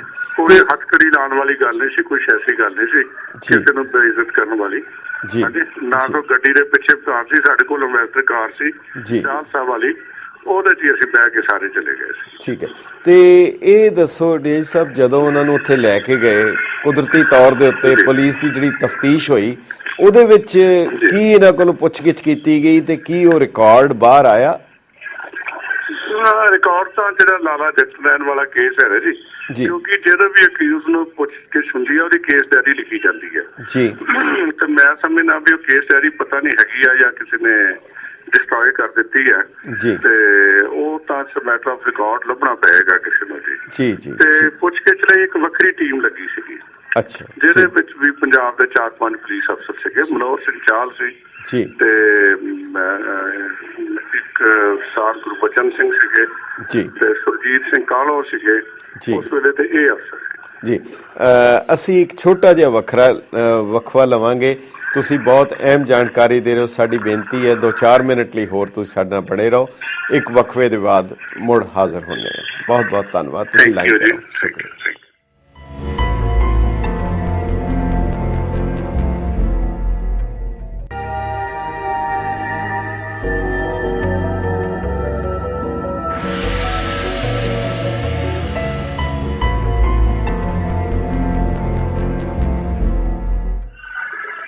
ਗੈਟ ਪੰਜਾਬੀ ਦੇ ਦਾਨਸ਼ਵਰ ਦਰਸ਼ਕਾਂ ਦਾ ਵਕਫੇ ਦੇ ਬਾਅਦ ਦਾ ਸਵਾਗਤ ਹੈ।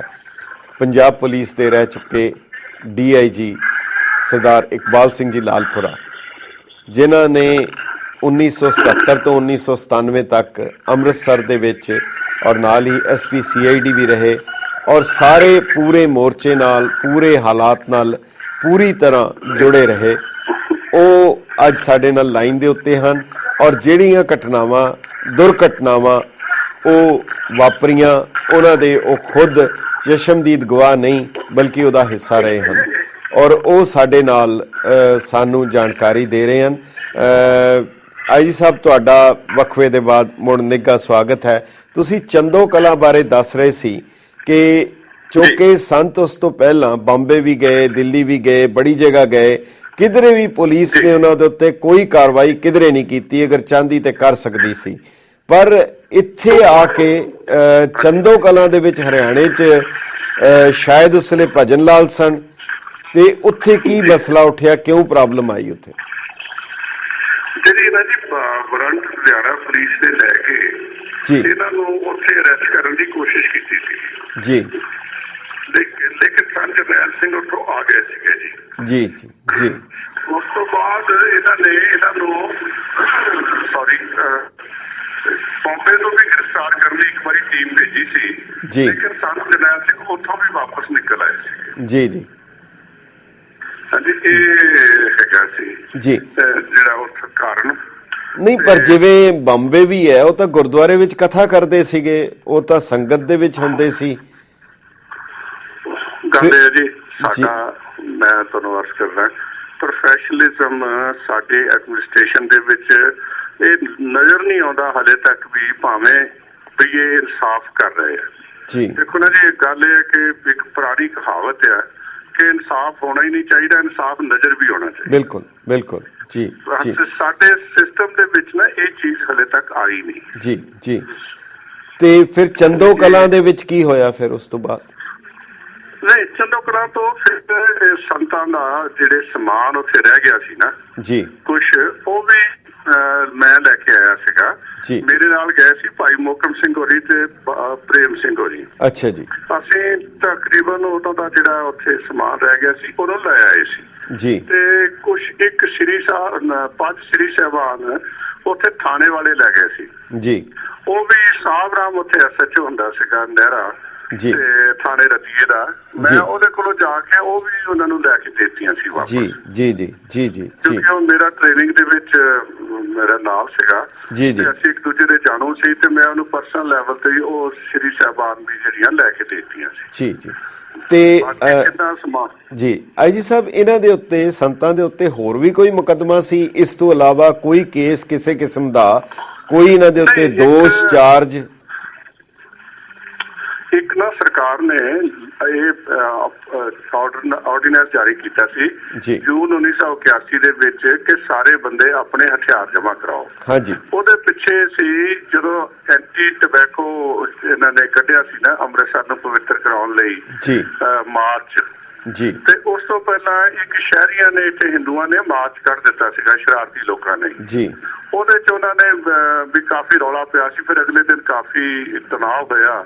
ਉਹਦੇ ਵਿੱਚ ਸਰਕਾਰ ਨੇ ਹੁਕਮ ਜਾਰੀ ਕੀਤਾ ਕਿ ਆਪਣੇ ਲਾਇਸੈਂਸਡ ਵੈਪਨ ਜਿਹੜੇ ਆ ਸਾਰੇ ਜਮ੍ਹਾਂ ਕਰਾ ਦਿਓ ਜੀ।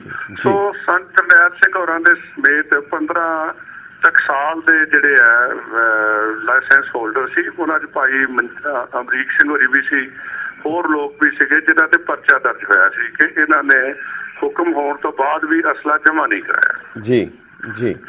ਤੇ ਉਹ ਮੁਕੱਦਮਾ 138 ਨੰਬਰ ਮੁਕੱਦਮਾ ਸੀ ਸ਼ਾਇਦ, ਮੈਨੂੰ ਯਾਦ ਹੈ ਹਾਲੇ ਤਾਈਂ ਬਿਆਸ ਥਾਣੇ ਦੇ ਵਿੱਚ ਰਜਿਸਟਰ ਹੋਇਆ ਸੀਗਾ ਜੀ। ਤੇ ਉਹਦੀ ਮੈਂ ਇਨਵੈਸਟੀਗੇਸ਼ਨ ਕੀਤੀ ਸੀ। ਇਨਵੈਸਟੀਗੇਸ਼ਨ ਦੇ ਵਿੱਚ ਇਹ ਗੱਲ ਆਈ ਕਿ ਸੰਤ ਜਰਨੈਲ ਸਿੰਘ ਨੇ ਤਾਂ ਹਥਿਆਰ ਖਰੀਦਿਆ ਹੀ ਨਹੀਂ। ਅੱਛਾ। ਇੱਕ ਦਾ ਲਾਇਸੈਂਸ ਸੀ ਉਹਨਾਂ ਕੋਲ ਤੇ ਲਾਇਸੈਂਸ ਦਾ ਪੋਜੈਸ਼ਨ ਦਾ ਕੋਈ ਜੁਰਮ ਨਹੀਂ ਹੈਗਾ ਜੀ ਜੀ ਜੀ ਜੀ ਜੀ ਜੀ। ਨਾ ਹੀ ਲਾਇਸੈਂਸ ਜਮ੍ਹਾਂ ਕਰਾਉਣਾ ਹੁੰਦਾ ਜੀ ਜੀ। ਨਹੀਂ, ਮੈਨੂੰ ਤਾਂ ਲੱਗਦਾ ਹੈ ਕਿ ਬੜਾ ਵੱਡਾ ਗੰਭੀਰ ਜੁਰਮ ਹੈ ਕਿਉਂਕਿ ਉਹ ਇੱਕ ਜਗ੍ਹਾ ਦੇ ਉੱਤੇ ਕਿਧਰੇ ਉਹ ਪਹਿਲਾਂ ਜਿਵੇਂ ਹੁੰਦਾ ਸੀ ਪੰਜਾਬ ਦੇ ਵਿੱਚ ਉਹ ਸਾਈਕਲ ਤੇ ਬੱਤੀ ਲੱਗੀ ਹੋਣੀ ਚਾਹੀਦੀ ਹੈ, ਉਹ ਸਾਰੇ ਚੈੱਕ ਕਰ ਰਹੇ ਸੀ ਬੱਤੀ ਹੈ ਕਿ ਨਹੀਂ। ਸਾਰੀਆਂ ਬੱਤੀ ਵਾਲੀਆਂ ਸਾਈਕਲਾਂ ਲੰਘੀ ਗਈਆਂ। ਇੱਕ ਬੰਦਾ ਲਾਲਟੇਨ ਲੈ ਕੇ ਆ ਰਿਹਾ ਸੀ ਤੇ ਉਹਨੂੰ ਫੜ ਲਿਆ ਪੁਲਿਸ ਨੇ। ਕਹਿੰਦੇ ਉਹ ਕਹਿੰਦਾ ਮੈਂ ਕੀ ਕੀਤਾ? ਕਹਿੰਦਾ ਤੇਰੇ ਕੋਲ ਬੱਤੀ ਹੈ, ਸਾਈਕਲ ਨਹੀਂ ਹੈਗੀ। ਸੋ ਮੇਰਾ ਖਿਆਲ ਹੈ ਸੰਤਾਂ ਦੇ ਉੱਤੇ ਕਿ ਤੁਹਾਡੇ ਕੋਲ ਲਾਇਸੈਂਸ ਤਾਂ ਹੈ ਪਰ ਹਥਿਆਰ ਕਿਉਂ ਨਹੀਂ ਹੈਗਾ? ਹਾਂਜੀ, ਉਹ ਫਿਰ ਮੁਕੱਦਮਾ ਜਿਹੜਾ ਨਾ ਤਫਤੀਸ਼ ਤੋਂ ਬਾਅਦ ਕੈਂਸਲ ਹੋ ਗਿਆ ਸੀਗਾ, ਕਰ ਦਿੱਤਾ ਸੀ ਰਾਦਰ, ਮੈਂ ਹੀ ਉਹਨੂੰ ਕੈਂਸਲ ਕੀਤਾ ਸੀ ਜੀ ਜੀ। ਤੇ ਇਹ ਜਿਹੜਾ ਸਿਰਫ ਇੱਕ ਚਲਦੇ ਜਿਹੜਾ ਤੁਸੀਂ ਦੱਸਿਆ ਐਂਟੀ ਟੋਬੈਕੋ ਰੈਲੀ ਜਿਹੜੀ ਕੱਢੀ ਗਈ ਸੀ ਜਿਹਦੇ ਕਰਕੇ ਹੋਇਆ, ਪਰ ਉਸ ਤੋਂ ਪਹਿਲਾਂ ਇਹ ਵੀ ਅਸਲੀਅਤ ਹੈ ਕਿ ਉੱਥੇ ਨਾਰੇ ਲੱਗੇ ਔਰ ਉਹਨਾਂ ਸੰਗਠਨ ਜਿਹੜੇ ਸੀ ਖਾਸ ਕਰਕੇ ਹਰਬੰਸ ਲਾਲ ਖੰਨਾ ਵਗੈਰਾ बीड़ी सिगरेट पियेंगे शान से जिएंगे कच्छा कड़ा कृपान भेज देंगे पाकिस्तान। ਉਹਨਾਂ ਨੇ ਜਾ ਕੇ ਗੁਰੂ ਰਾਮਦਾਸ ਜੀ ਦੀ ਤਸਵੀਰ ਦੀ ਬੇਹੁਰਮਤੀ ਕੀਤੀ, ਉਹਦੇ ਉੱਤੇ ਗੰਦ ਪਾਇਆ, ਸਭ ਕੁਝ ਕੀਤਾ। ਸੋ ਉਹਨਾਂ ਦੇ ਉੱਤੇ ਵੀ ਕੋਈ ਕਾਰਵਾਈ ਕੀਤੀ ਗਈ? ਨਹੀਂ, ਕੋਈ ਦੇਖੋ ਇਹਨਾਂ ਨੇ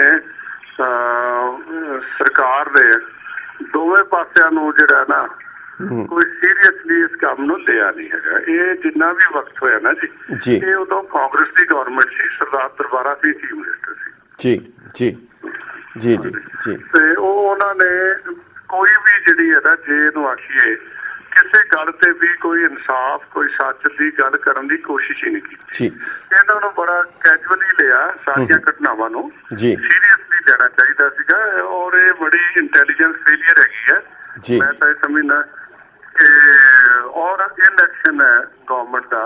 ਜਦੋਂ ਛੋਟੀ ਜਿਹੀ ਵੀ ਗੱਲ ਹੋਵੇ, ਮੈਂ ਇੱਕ ਥਾਣੇ ਦਾ ਰਿਕਾਰਡ ਚੈੱਕ ਕੀਤਾ ਸੀ, ਬੜੀ ਪੁਰਾਣੀ ਗੱਲ ਹੈ, ਬਿਫੋਰ ਪਾਰਟੀਸ਼ਨ ਉੱਥੇ 2 ਆਂਡੇ ਚੋਰੀ ਹੋਏ ਸੀ ਜੀ। ਤੇ ਕਸੂਰ ਦੇ ਵਿੱਚ ਉਦੋਂ SP ਹੁੰਦਾ ਸੀ ਲਾਹੌਰ, SSP ਹੁੰਦਾ ਸੀਗਾ ਤੇ ਉਹ ਅੰਗਰੇਜ਼ SP ਨੇ ਲਿਖਿਆ ਕਿ it is not a matter of 2 paisa, ਹਾਂਜੀ, it is a matter of charity to the authority of the crown which the officer fail to ਜੀ ਜੀ। ਸੋ ਅਸੀਂ ਜਿਹੜਾ ਇਹ ਕਾਨੂੰਨ ਦੀ ਵਿਵਸਥਾ ਨੂੰ ਜਿਹੜਾ ਕਿਸੇ ਵੱਲੋਂ ਵੀ ਚੁਣੌਤੀ ਹੈ ਉਹਨੂੰ ਸਵੀਕਾਰ ਨਹੀਂ ਕੀਤਾ ਜੀ। ਉਸ ਗੱਲ ਨੂੰ ਐਵੇਂ ਅੱਖਾਂ ਮੀਟਦੇ ਗਏ ਤੇ ਹੌਲੀ ਹੌਲੀ ਉਹ ਜਿਹੜੀਆਂ ਗੱਲਾਂ ਵੱਧਦੀਆਂ ਗਈਆਂ, ਇੱਕ ਦੂਜੇ ਦੇ ਖਿਲਾਫ ਬਿਆਨਬਾਜ਼ੀ ਇੱਕ ਦੂਜੇ ਦੇ ਖਿਲਾਫ ਗੱਲਾਂ ਕਰਨੀਆਂ, ਉਹਨੂੰ ਜਿਹੜਾ ਉਸ ਕਰਕੇ ਇਹ ਗੱਲ ਅੱਗੇ ਤੋਂ ਅੱਗੇ ਵੱਧਦੀ ਗਈ। ਜੇ ਨਿਰੰਕਾਰੀ ਸਜ਼ਾ ਹੋ ਜਾਂਦਾ ਤੇ ਪੰਜਾਬ ਦੇ ਵਿੱਚ ਸ਼ਾਇਦ ਅੱਤਵਾਦ ਨਾ ਹੀ ਆਉਂਦਾ। ਜੀ ਜੀ।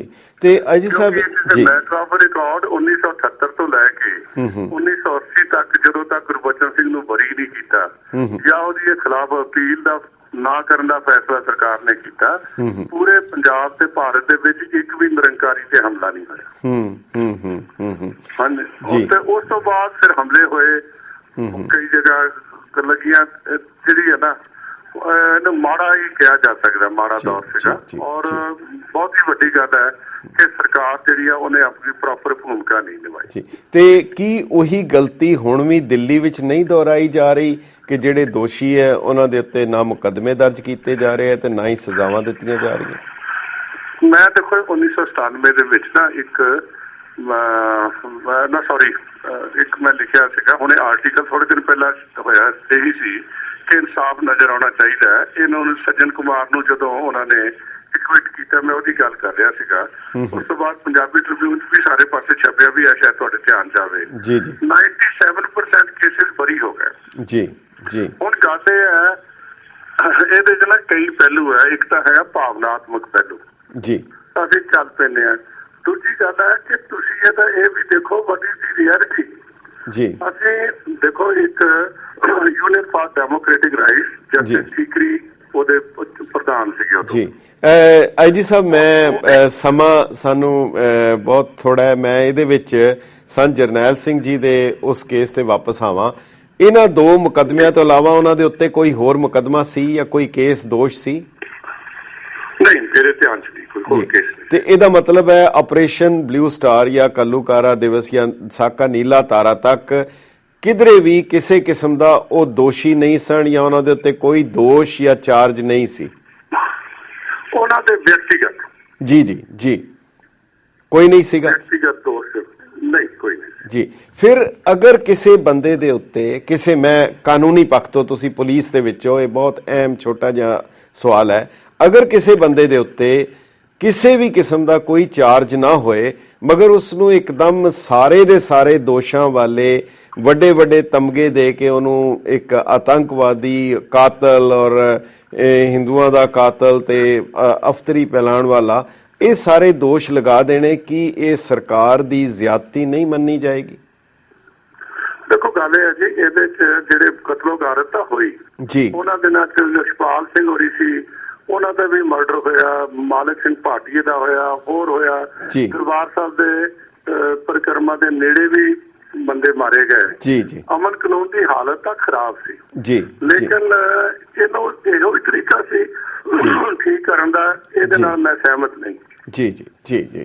ਸੋ ਕੋਈ ਵੈਪਨ ਦੀ ਸਪਲਾਈ ਵੀ ਕਹਿੰਦਾ ਨਾ ਜੀ, ਤਾਂ ਉਹਨਾਂ ਨੂੰ ਬਾਹਰ ਰੋਕਿਆ ਜਾ ਸਕਦਾ ਸੀ। ਸਰਕਾਰੀ ਫੋਰਸਾਂ ਇਸੇ ਕੰਮ ਲਈ ਹੁੰਦੀਆਂ। ਜੀ ਜੀ ਜੀ ਜੀ ਜੀ। ਸੋ ਇਹ ਮੈਂ ਤਾਂ ਜਿਹੜੀ ਹੈ ਨਾ, ਇਹਨੂੰ ਜਿਹੜਾ ਓਵਰਆਲ ਗੰਭੀਰਤਾ ਨਾਲ ਨਹੀਂ ਮੇਰੇ ਖਿਆਲ ਦੇ। ਤੇ ਅਖੀਰ ਦੇ ਵਿੱਚ ਇੱਕ ਲਫ਼ਜ਼ ਵਿੱਚ ਸੰਤ ਜਰਨੈਲ ਸਿੰਘ ਜੀ ਦੀ ਪਰਸਨੈਲਿਟੀ ਨੂੰ ਤੁਸੀਂ ਕਿਹਨਾਂ ਲਫ਼ਜ਼ਾਂ 'ਚ ਸਿਰਫ ਅੱਧੇ ਮਿੰਟ 'ਚ ਤੁਸੀਂ ਕਿਵੇਂ ਡਿਸਕ੍ਰਾਈਬ ਕਰੋਗੇ? ਦੇਖੋ, ਸੰਤ ਜਰਨੈਲ ਸਿੰਘ ਇੱਕ ਅੱਛੇ ਸੰਤ ਸੀ ਜੀ। ਸਿੱਖ ਧਰਮ ਦੇ ਵਿੱਚ ਉਹਨਾਂ ਦੀ ਮੁਕੰਮਲ ਆਸਥਾ ਸੀ ਜੀ, ਔਰ ਆਪਣੇ ਧਰਮ ਦੇ ਪ੍ਰਚਾਰ ਪ੍ਰਸਾਰ ਤੇ ਰੱਖਿਆ ਲਈ ਉਹਨਾਂ ਨੇ ਕਹਿ ਚੁੱਕਿਆ।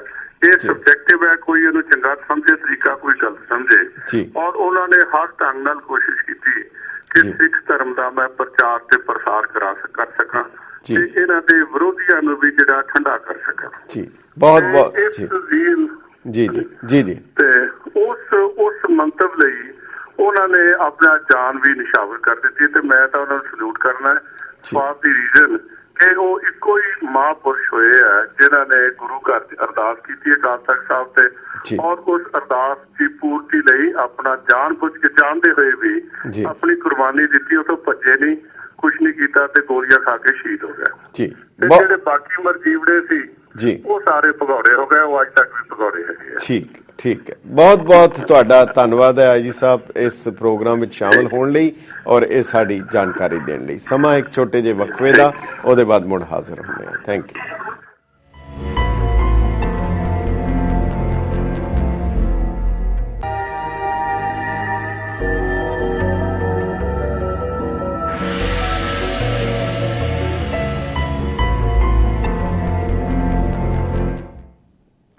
ਗੈਟ ਪੰਜਾਬੀ ਦੇ ਦਾਨਸ਼ਵਰ ਦਰਸ਼ਕਾਂ ਦਾ ਵਕਫੇ ਦੇ ਬਾਅਦ ਨਿੱਘਾ ਸਵਾਗਤ ਹੈ। ਸੰਤ ਜਰਨੈਲ ਸਿੰਘ ਪਿੰਡਰਾਂਵਾਲੇ, ਸਾਕਾ ਨੀਲਾ ਤਾਰਾ, ਆਪਰੇਸ਼ਨ ਬਲੂ ਸਟਾਰ, ਕੱਲੂਕਾਰਾ ਦਿਵਸ, ਉਹਨਾਂ ਦੀ ਗ੍ਰਿਫਤਾਰੀ ਇੱਕ ਅਹਿਮ ਸਵਾਲ ਸੀ, ਇੱਕ ਅਹਿਮ ਘਟਨਾ ਹੈ ਜਿਹੜੀ ਉਸ ਦੌਰਾਨ ਵਾਪਰੀ ਔਰ ਉਹਦੇ ਕਾਰਨ ਕੀ ਸੀ, ਉਹਨਾਂ ਦੇ ਉੱਤੇ ਦੋਸ਼ ਕੀ ਸਨ, ਉਹਦਾ ਪਿਛੋਕੜ ਕੀ ਸੀ, ਇਹ ਤੁਹਾਨੂੰ ਸਰ ਇਕਬਾਲ ਸਿੰਘ ਲਾਲਪੁਰਾ ਉਹਨਾਂ ਨੇ ਬਹੁਤ ਵਿਸਥਾਰ ਸਹਿਤ ਆਪ ਨਾਲ ਸਾਂਝੇ ਕੀਤੇ।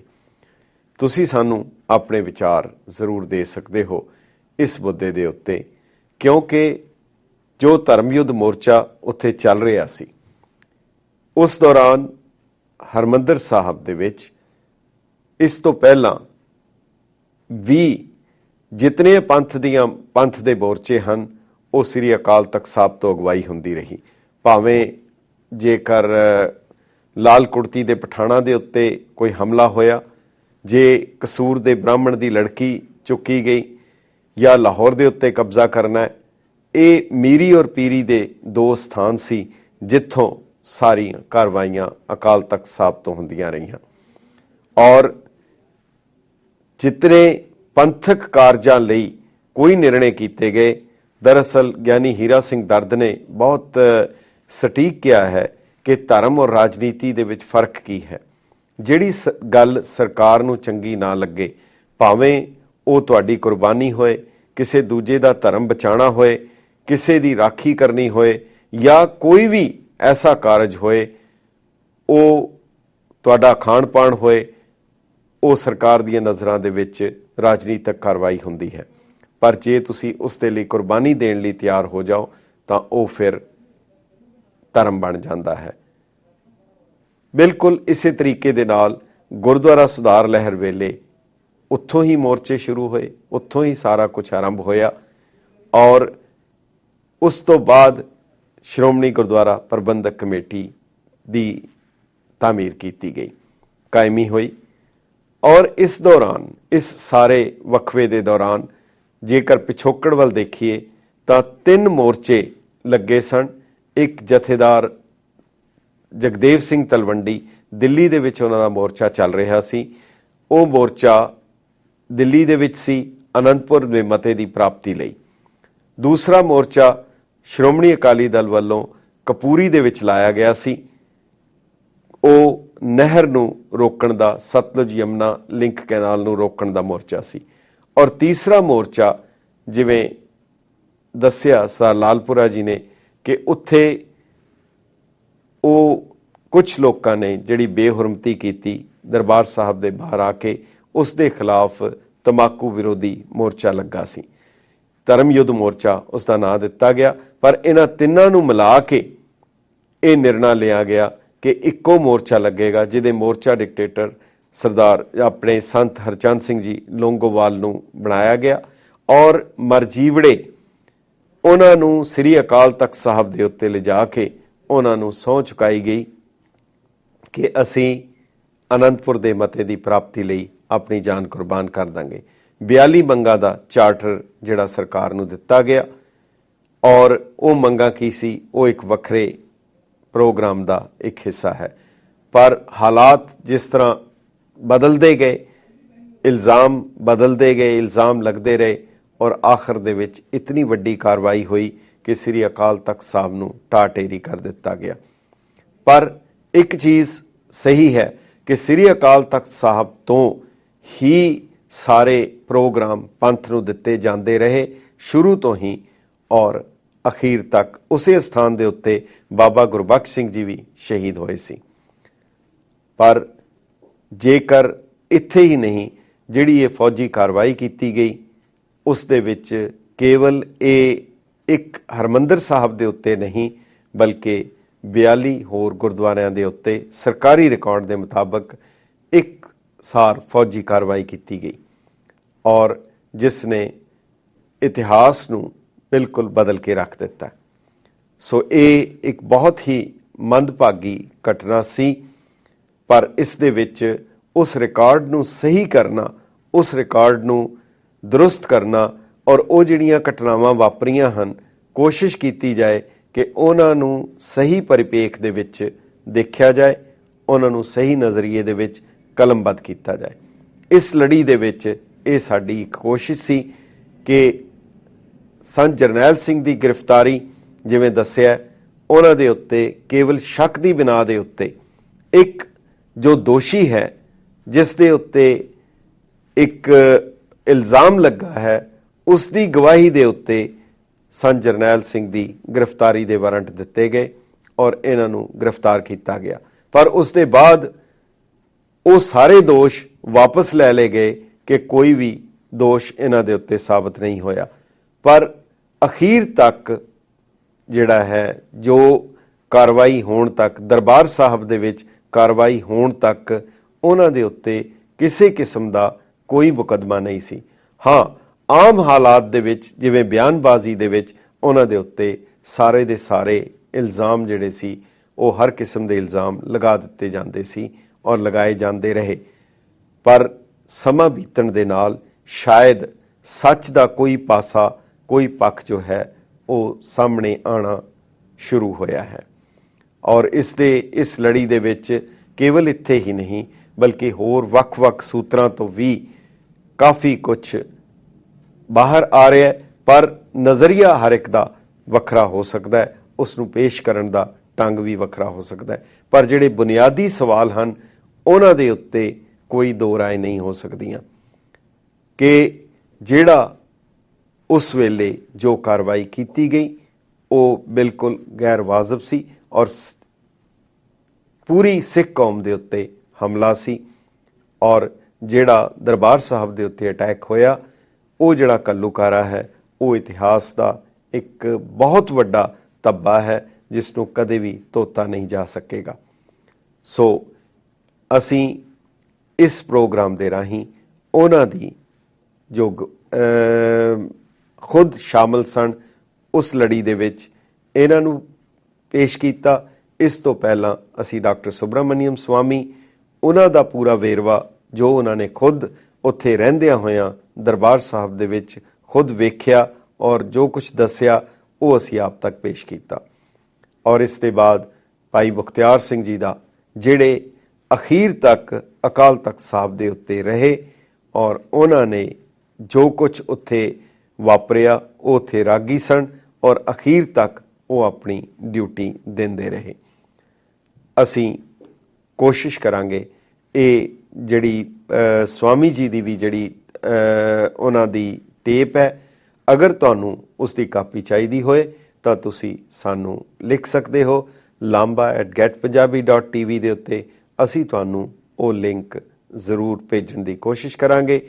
ਇਸ ਤੋਂ ਇਲਾਵਾ ਕੋਈ ਵੀ ਹੋਰ ਤੁਹਾਡੇ ਵਿਚਾਰ ਹੋਣ ਇਹਨਾਂ ਪ੍ਰੋਗਰਾਮਾਂ ਪ੍ਰਤੀ, ਉਹ ਆਪ ਜ਼ਰੂਰ ਸਾਂਝੇ ਕਰੋ ਕਿ ਆਪ ਨੂੰ ਇਹ ਪ੍ਰੋਗਰਾਮ ਕਿਸ ਤਰ੍ਹਾਂ ਲੱਗਦੇ ਹਨ। ਇਸ ਲੜੀ ਦੇ ਵਿੱਚ ਇਹ ਪ੍ਰੋਗਰਾਮ ਆਪ ਨੂੰ ਪੇਸ਼ ਕੀਤਾ ਗਿਆ ਔਰ ਤੱਥ ਆਪ ਦੇ ਸਾਹਮਣੇ ਰੱਖਣ ਦੀ ਕੋਸ਼ਿਸ਼ ਕੀਤੀ ਗਈ ਹੈ। ਸੋ ਬਹੁਤ ਬਹੁਤ ਧੰਨਵਾਦ ਆਪ ਦਾ, ਔਰ ਸਾਨੂੰ ਈਮੇਲ ਕਰੋ lamba@getpunjabi.tv ਦੇ ਉੱਤੇ। ਬਹੁਤ ਬਹੁਤ ਧੰਨਵਾਦ। ਵਾਹਿਗੁਰੂ ਜੀ ਕਾ ਖਾਲਸਾ, ਵਾਹਿਗੁਰੂ ਜੀ ਕੀ ਫਤਿਹ।